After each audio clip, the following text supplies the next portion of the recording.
Assalamualaikum warahmatullahi wabarakatuh. Kami dari kelompok 5 Waalaikumsalam. ingin mepresentasikan sistem pakar dengan metode naif Bayes yang diampu oleh Bapak Mukidin Mkom MM. Dari kelompok 5 silakan diperkenalkan. 1.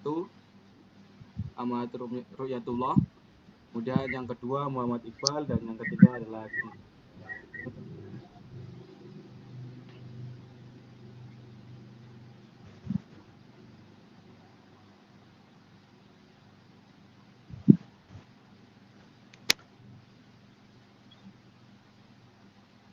Ya, Assalamualaikum warahmatullahi wabarakatuh. Saya akan menjelaskan pengertian sistem bakar. Sistem bakar adalah sistem berbasis komputer yang menggunakan pengetahuan, fakta, dan teknik penalaran dalam memecahkan masalah yang biasanya hanya dapat dipecahkan oleh seorang pakar dalam bidang tersebut. Sistem bakar dibuat pada wilayah tertentu untuk suatu kepakaran yang mendekati kemampuan manusia di salah satu bidang tersebut. Naive Bayes adalah metode mengklarifikasi statistik yang dapat digunakan untuk memprediksi probabilitas di keanggotaan suatu kelas. Bayes classification didasarkan pada teorema Bayes yang memiliki kemampuan klarifikasi serupa dengan decision tree dan neural network.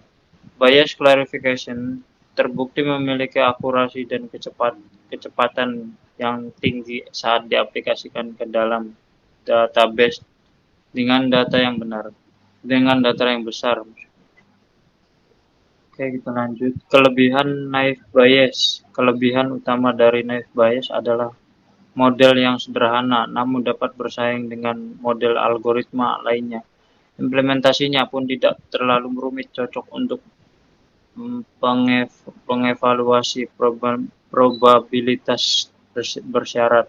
Selain itu, penerapannya pun sangat cepat dan ada iterasi, sebab probabilitas dapat langsung dihitung. Jadi, algoritma ini berguna saat Anda membutuhkan kecepatan pelatihan yang tinggi. Terlebih jika asumsi independensi bersyarat berlaku, bisa dipastikan akan memberi hasil yang bagus. Berikut kelemahan naive Bayes. Algoritma ini menerapkan asumsi independensi bersyarat. Fitur yang ada justru menunjukkan beberapa bentuk dependensi karena tidak selalu berlaku. Naive Bayes memiliki masalah probabilitas nol, terutama saat menemukan kata-kata dalam data pengujian untuk kelas tertentu. Meski begitu, probabilitas nol ini dapat diatasi dengan smoothing atau teknik penghalusan.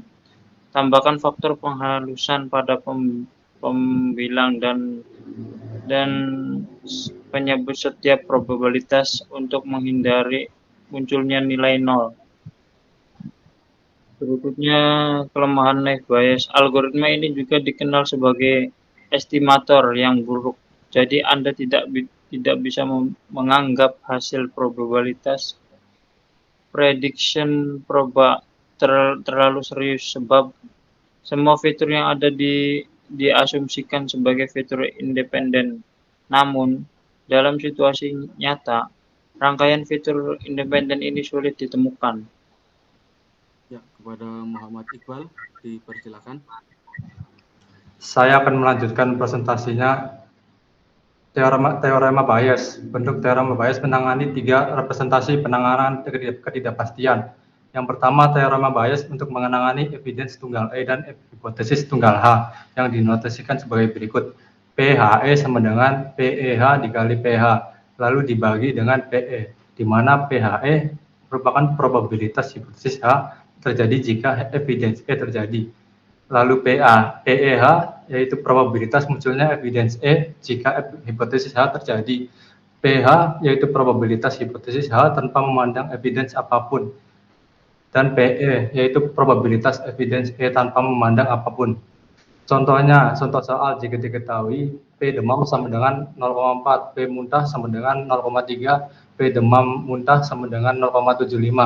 Muncul pertanyaan berapakah nilai probabilitas dari P muntah demam? Hasilnya adalah 0,56 yang didapat dari 0,75 kali 0,3 lalu dibagi dengan 0,4 sehingga hasilnya 0,56. Sedangkan pertanyaan berapakah nilai dari P muntah demam jika P demam sama dengan 0,5? Hasilnya adalah 0,45. 0,45 didapat dari 0,75 dikali 0,3 lalu dibagi dengan 0,5. Next. Bentuk teorema Bayes yang kedua yaitu untuk menangani evidence tunggal E dan hipotesis ganda H1, H2, H3 dan lainnya yang dinotasikan sebagai berikut. PHI-E sama dengan PEHI dikali PHI lalu dibagi dengan PEHI dikali PHK, di mana PHI-E yaitu probabilitas hipotesis HI terjadi jika evidence E terjadi. PEHI yaitu probabilitas munculnya evidence E jika hipotesis HI terjadi. PHI probabilitas hipotesis HI tanpa memandang evidence apapun. Dan N yaitu jumlah hipotesis yang terjadi. Yang ketiga, bentuk teorema Bayes yang ketiga yaitu untuk menangani evidence ganda E1, E2, E3 dan lainnya dan hipotesis ganda H1, H2, H3 dan lainnya yang dinotasikan sebagai berikut. PHI, E1, E2 dan lainnya sama dengan PE1, E2 dan lainnya dan dengan HI dikali PHI yang lalu dibagi dengan P evidence ganda AK dikali PHK. Persamaan di atas bisa diaplikasikan jika nilai probabilitas bersyarat dari semua kombinasi evidence diketahui untuk seluruh hipotesis, sehingga persamaannya menjadi ya, PHI evidence ganda sama dengan PE1 HI lalu kali PE2 HI dikali PEM HI dikali PHI yang lalu dibagi dengan PE1 HK dikali PE2 HK dikali PEM dikali HK dikali PHK. Next. Kemudian untuk selanjutnya saya Ginanjar Wilujeng. Studi kasus pada metode Bayes ini yaitu sistem pakar diagnosa penyakit ISPA atau infeksi saluran pernafasan akut. Di sini kami punya hipotesa, 4 macam hipotesa penyakit. Yang pertama anemia, bronkitis, demam, dan flu dengan bobot masing-masing hipotesis. Kemudian ada 7 jenis eviden. Ada 7 jenis macam eviden, di mana eviden tersebut ada panas, sakit kepala, bersin, batuk, pilek, hidung buntu, badan lemas, dan kedinginan. Kemudian pada studi kasus ini mempunyai rule sebagai berikut, yaitu anemia dengan eviden panas, yaitu 0,2, sakit kepala 0,9, bersin 0,2, batuk 0,2, pilek dan hidung buntu 0,2, badan lemas 0,9, dan kedinginan 0,2.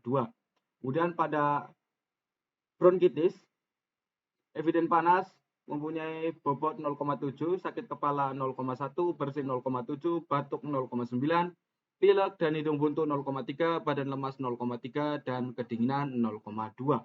Kemudian hipotesis demam panas mempunyai bobot 0,7, sakit kepala 0,2, bersin 0,2, batuk 0,2, pilek hidung buntu 0,2, badan lemas 0,7, kedinginan 0,9. Dan yang terakhir yaitu hipotesis flu, eviden panas itu mempunyai bobot 0,6, sakit kepala 0,5, bersin 0,7, batuk 0,2, pilek hidung buntu 0,9, badan lemas 0,3, kedinginan 0,5.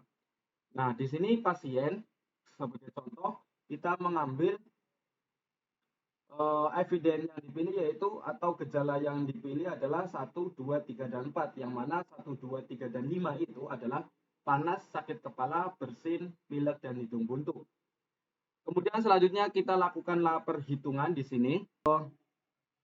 Anemia dengan bobot 0,5, epidem yang dipilih panas, sakit kepala, bersin, pilek, dan hidung buntu mempunyai bobot pada masing-masing rule yaitu 0,2, 0,9, 0,2, dan 0,2. Proses selanjutnya yaitu kita kalikan. Bagaimana cara mengkalikannya? Cara mengkalikannya adalah 0,2 dikali 0,9 kali 0,2, kemudian dikali 0,2 lagi, dan terakhir yaitu dikalikan dengan bobot pada hipotesis yaitu 0,5.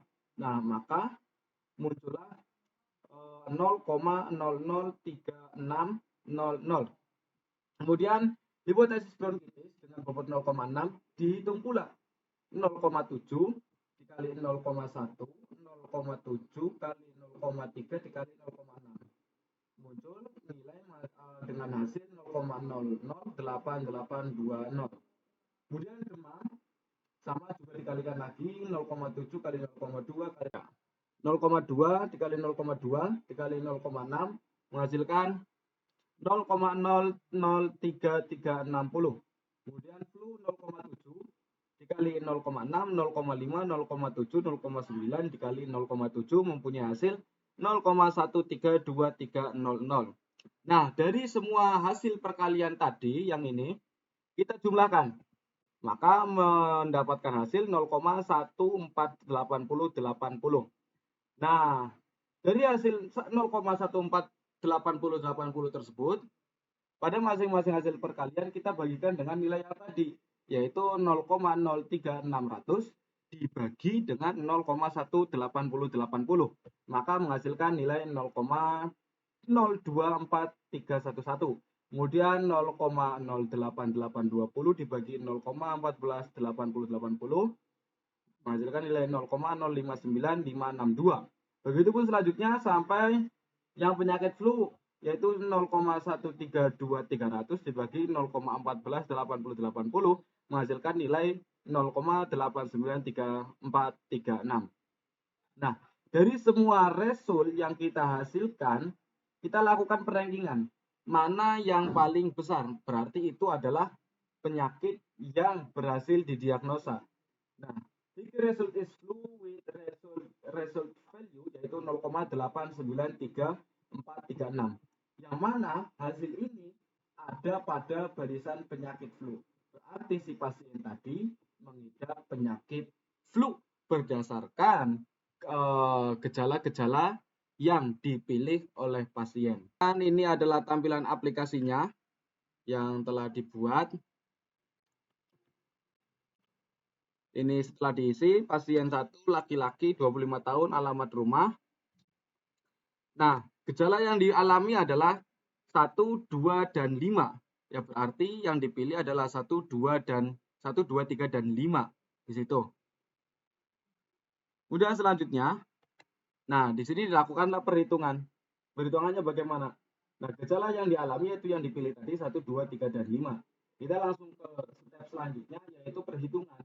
Yaitu kita menghitung hipotesa yang pertama yaitu anemia. Pada anemia tersebut, pada gejala yang dipilih 1, 2, 3, dan 5 mempunyai bobot masing-masing yaitu 0,2, 0,9, 0,2, 0,2. Kemudian dilakukanlah perkalian semuanya itu 01 sampai 05.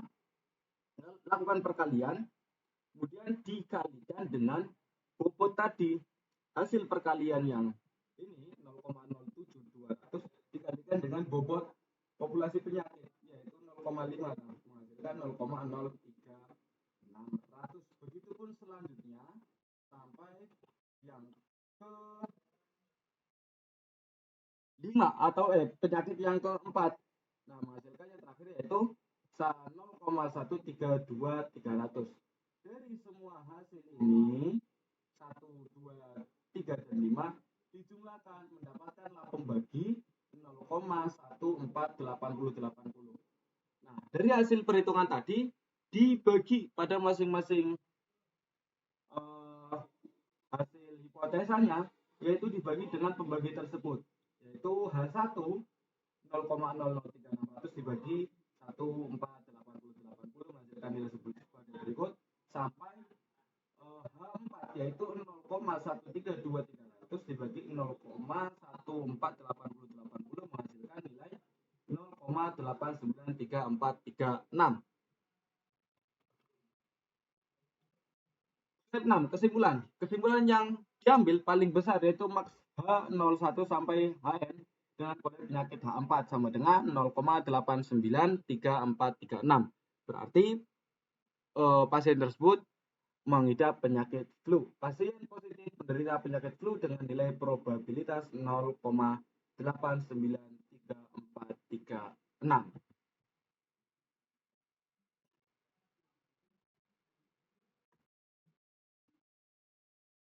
Nah, ini adalah penyakit yang aplikasi yang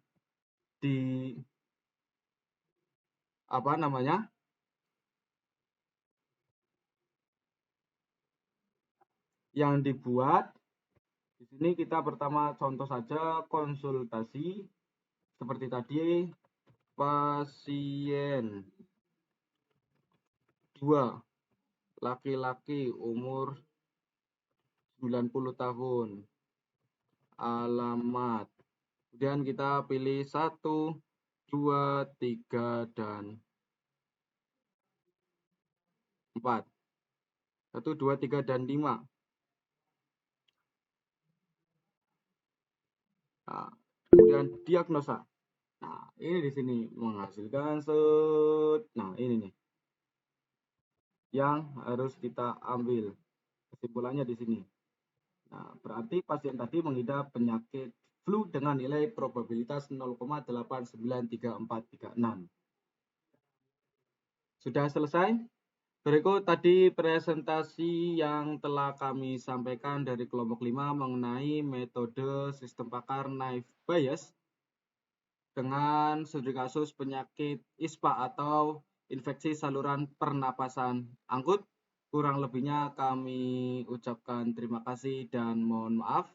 Kami akhiri. Wassalamualaikum warahmatullahi Assalamualaikum warahmatullahi wabarakatuh.